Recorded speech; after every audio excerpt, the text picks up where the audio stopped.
All right, so we have officially begun. So welcome everyone, and thank you all for being here for this event, which is titled Adaptations of Ministry. For those of you who don't know me, my name is Anissa Connor, and I'm the Associate Director of Alumni Relations here at Harvard Divinity School. So the next thing that I wanted to share was that this event is going to take place in two parts. Our first part will be a discussion with our panelists that you see here today, and I'll let them introduce themselves in a minute.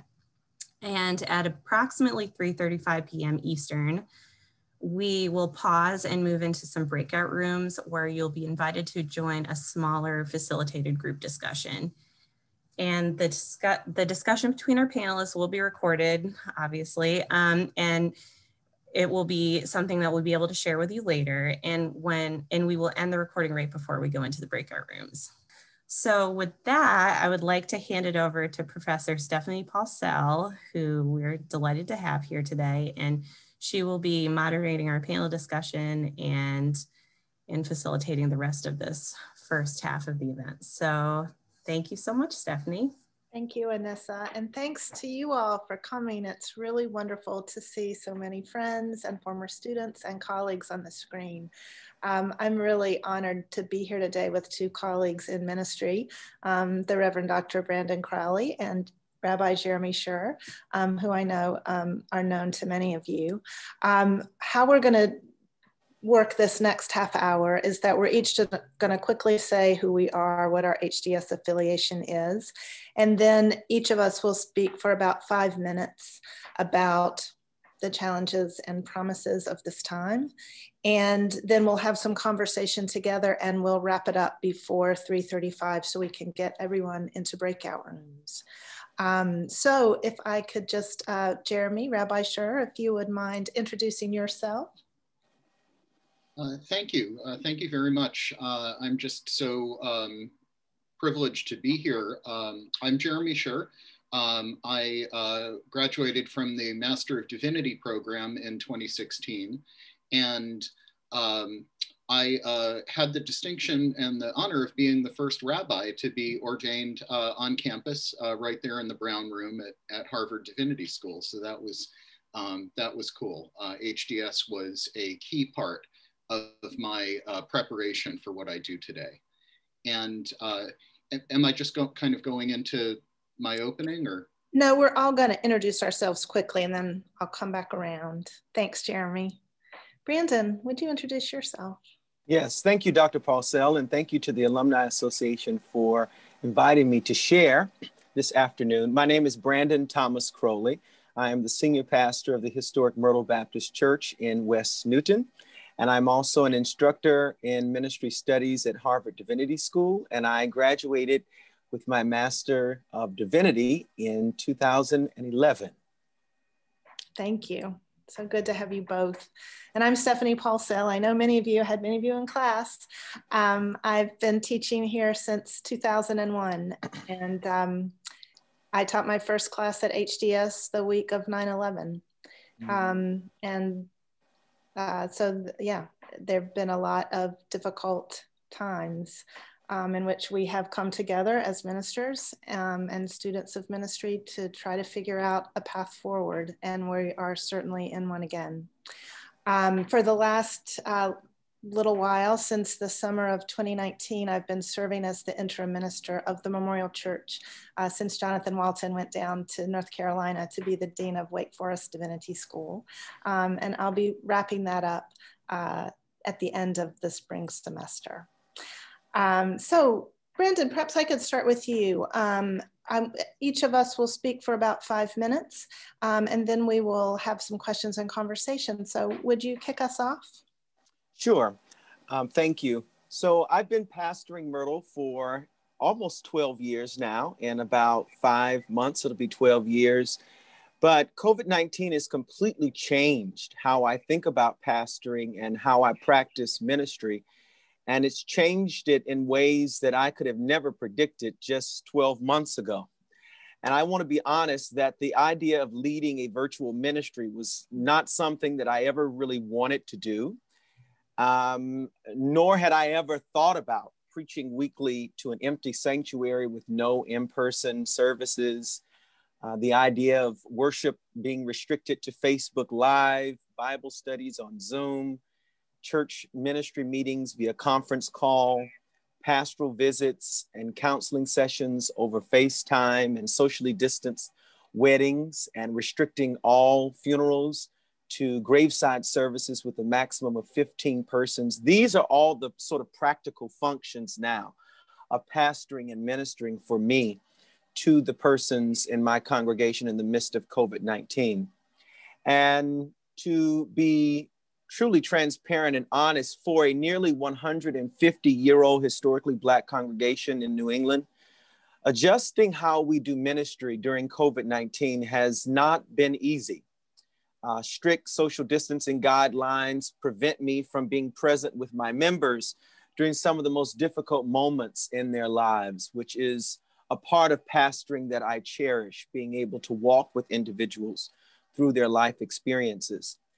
In addition, the amount of outreach that we are doing as a congregation to not only members of our own congregation, but to the broader community has skyrocketed. We are facing an unbelievable amount of persons who are seeking our assistance as a result of eviction, large majority of them being African-American women.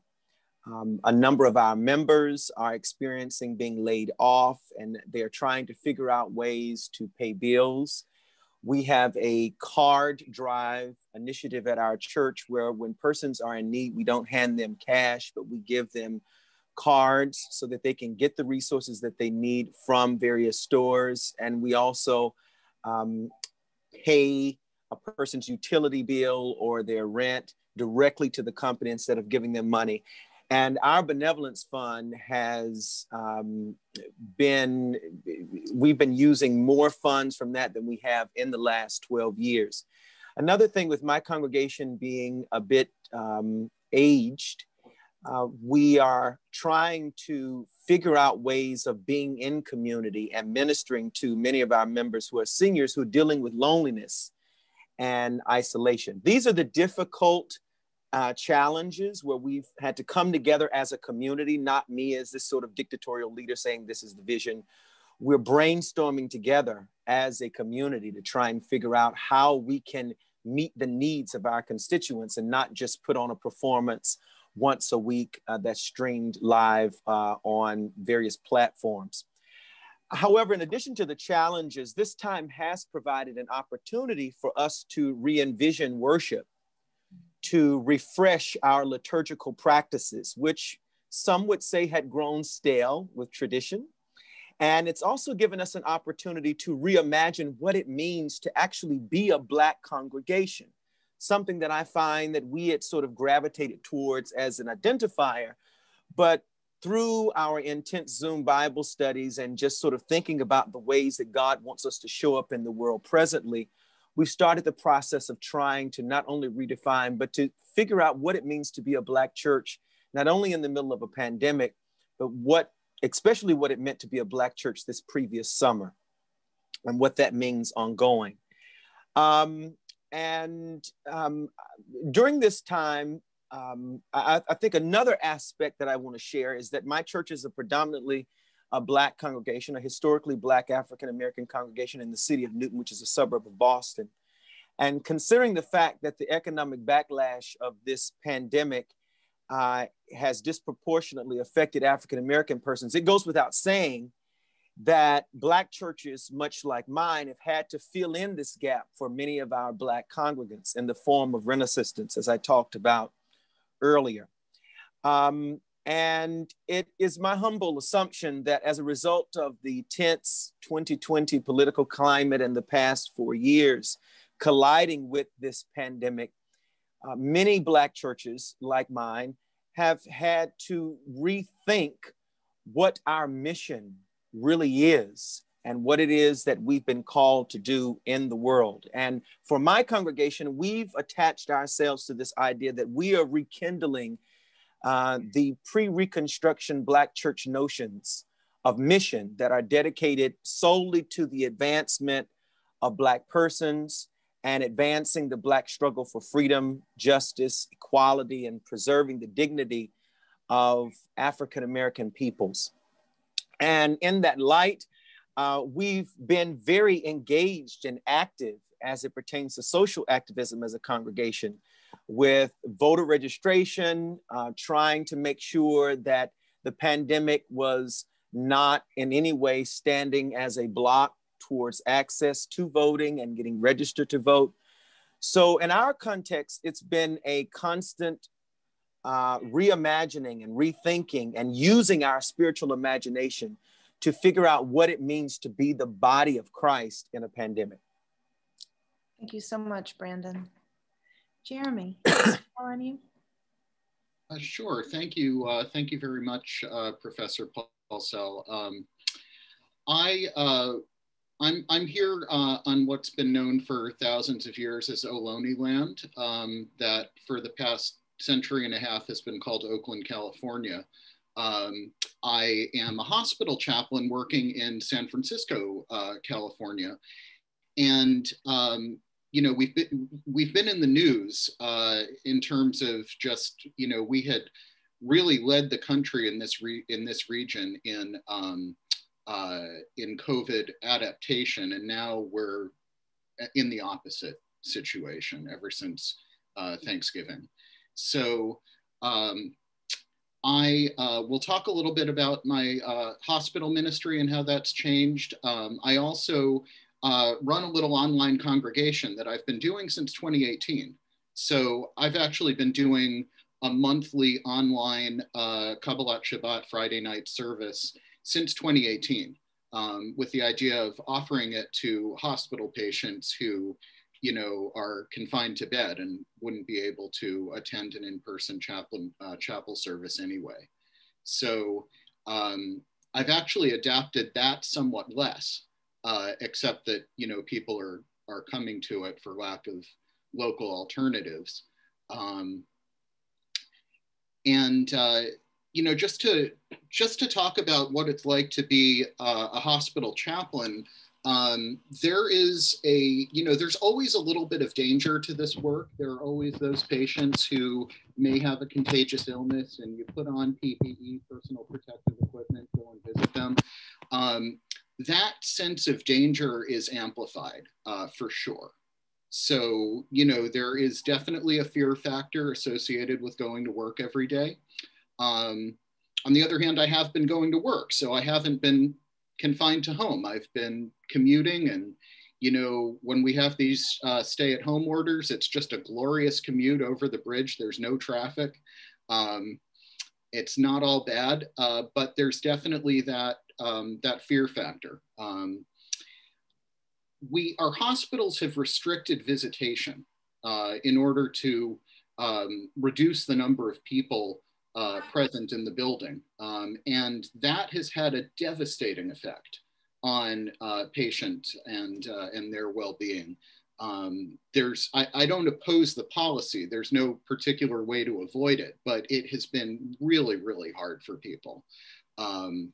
We make exceptions at end of life. There's usually limited visitation allowed, you know, but I've had situations where, you know, a Catholic patient needs that priest to come and do last rites, and the priest counts as one of their allowed visitors for the day. So then the patient's, you know, son or daughter can't come.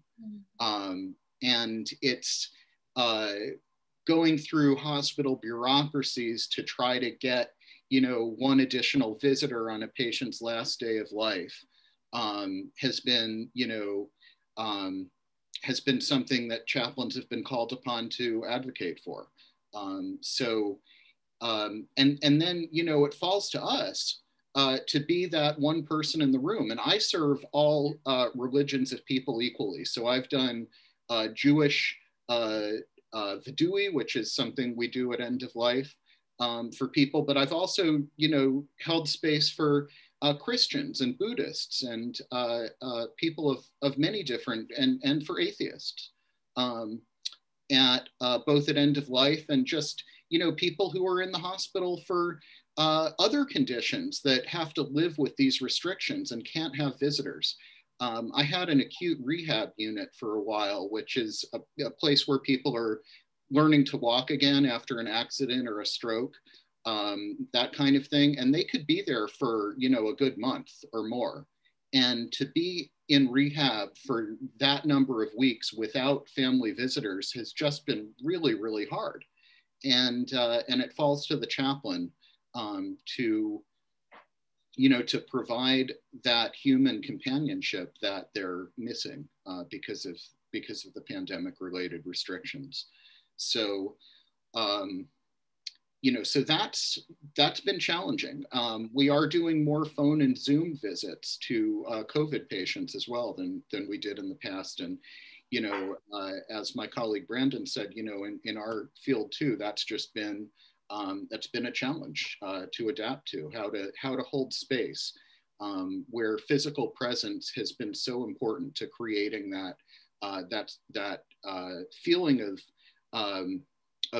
ritual, that feeling of gravitas in the room.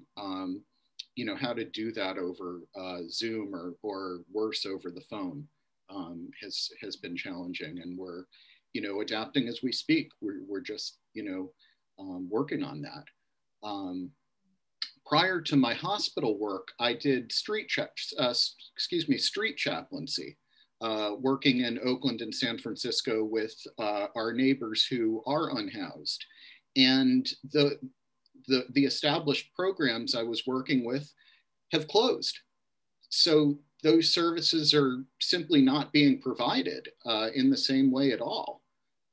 Some of the free food programs are still open, thank goodness, but, you know, the kind of ministry that we were doing on the street in collaboration with established nonprofits is just not happening right now. So that's been a real problem for the outdoor community. The other thing that I want to mention, and I don't want to neglect, is the other pandemic that we're dealing with, which is the pandemic of fascism. Anti-Semitism is back. It's a much bigger part of my life than it's ever been for the rest of my life. I had a friend who recently moved across the country driving, who may be here, and we had to sit down and plot out those neighborhoods that might have been safe for them to find lodging for the night, for fear of violence. So, you know, it was like, where's our green book? We need, you know, we've gotten to the place where we need a green book for a queer Jewish person to migrate across the country.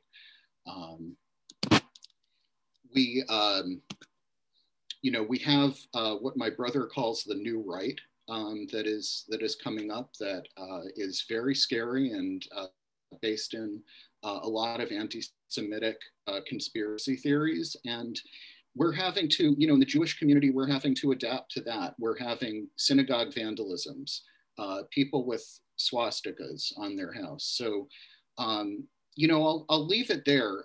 We have just had both of those challenges hit us this year, the twin pandemics, and it's just been a challenge. So thank you.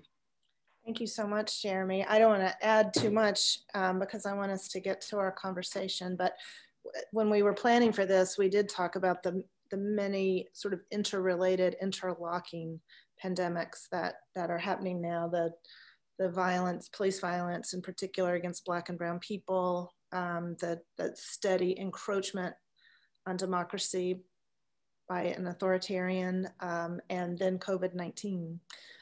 When I became minister of the Memorial Church, it was during the travel ban, and in the fall, students were flying into Logan and they were being sent back to where they had flown from. And now we're here at the, you know, the assault on the Capitol, and it definitely feels like a straight line there.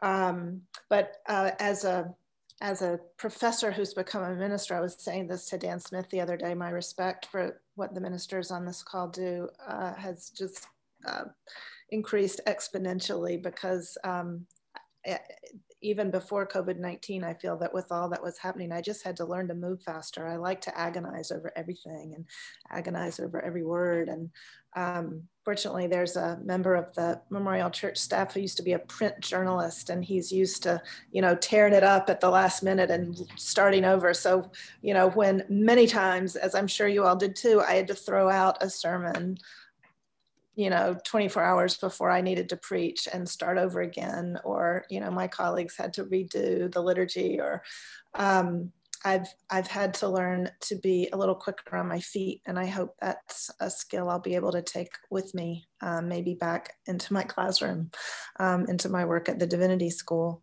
One thing I would add to what Brandon and Jeremy have so eloquently said is that there's been an intimacy in this, I think, for me.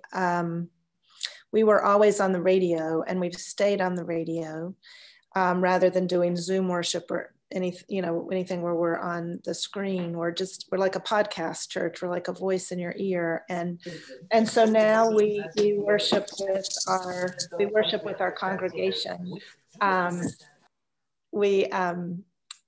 You know, the service is done by Saturday, it's in the can and at the radio station. And so we all listen together. And that's been an unexpected blessing, a kind of a tightening of the bonds between us. At the same time, a kind of enlarging of them, because now people who listen to us on the radio come to our Sunday school classes and our book groups. And that's one of my questions, I think, for post-COVID is what do we do when we're back in our spaces? Do we say, well, we're back in our spaces, so you have to come to our spaces. How will we keep our arms around everyone? And I'll just end by saying that, you know, one of the ministries of the Memorial Church is to provide a space for protest and lament and vigil at Harvard. And that hasn't been possible. You know, people haven't been able to come stand on the porch of the church and lament something. And there's been so much to lament. The first place I went, other than a grocery store, after a lockdown was to a march that Brandon organized, a clergy march after George Floyd was murdered. And I'm sure I want to ask him what he has learned about organizing these events, because that has been a longing on this campus that has been frustrated in various ways. Laura Glass, who many of you I'm sure know, wonderful alumna of HDS, has helped people organize vigils and protests online. But it's not quite the same as doing it outside where everyone can see you. Rachel Lycan, another terrific HDS alumna, has been doing multi-religious engagement work with us. And that, I would say, has been one of the unexpected blessings of this time, is that multi-religious work has been more natural, more quick to happen, I think. We've had to band together, especially to mourn the losses of COVID on our campus. We rang our bell once for every 1,000 deaths back when it was 220,000 deaths. We're so far beyond that now, so quickly, so far beyond it. And that was an effort that Rachel Lycan and Rabbi Jen at the Hillel and the Zoroastrian minister and many others put together in a really just powerful, beautiful way. So there have been a lot of challenges and also some promises of things that I hope will continue beyond the moment when we get to go back inside our sacred spaces. But I want to stop and have us have a little bit of conversation. We have about, I think, 6 or 7 minutes. So I'll just lead off and then invite Brandon and Jeremy also to pose a question. But I did want to ask about protest. Our theme this year at the Memorial Church has been practicing hope, and protest is one of our practices. And I think people are really struggling with how to make their voices heard. And Brandon, you've both organized in-person traditional sorts of marches and actions, but I expect there are other things that I don't know about that you've done that I'd love to hear about. Well, I think for us, thank you for that question, Dr. Paulsell. Being reactionary, I think, is something that we've been very good at here in the Boston metro area as a group of African-American pastors who are serving this community. Reacting out of anger that is righteous anger. We haven't had as much participation in the so what now. That's the area where I've been really trying to focus on and work with a lot of my colleagues. Marching and protesting against police brutality is an initial step, and I think it's very good. I've been disheartened by the fact that when we started doing the work of calling our legislators, it was hard to get people to sign up on those lists, really forcing the House here to pass measures that would restrict our police officers from carrying certain type of weapons in the streets, really trying to hold our elected officials accountable. And I've been really disheartened by that, but we're working very hard to try and educate our congregations first off, so that people know what's going on. But I want to just also speak about, I think, another thing that has recently come up that my congregation is working very hard with our health ministry to respond to is this thing that I'm calling vaccine hesitation in the African-American community, which is definitely understandable when you think about things like the Tuskegee experiment. I hear my grandmother's voice in my right ear reminding me of that. But we are trying our best to not just be a reactionary church. And that's what I'm trying to push my congregation to do. I agree with you, Dr. Paulsell, that protesting is powerful. But after protesting, we must transition into policy reform and to having conversations around policy. So I'm hoping that that last summer will not just be one of those grand old moments when we look back on what we did and said, oh, we did some great marching in the summer of 2020, resisting against Trump. I'm also hoping that as Trump moves out of office, I'm trying to encourage my congregation and the constituents in this area that doesn't mean that racism magically disappears because you have a Black woman in the vice presidency and Joe Biden in the White House.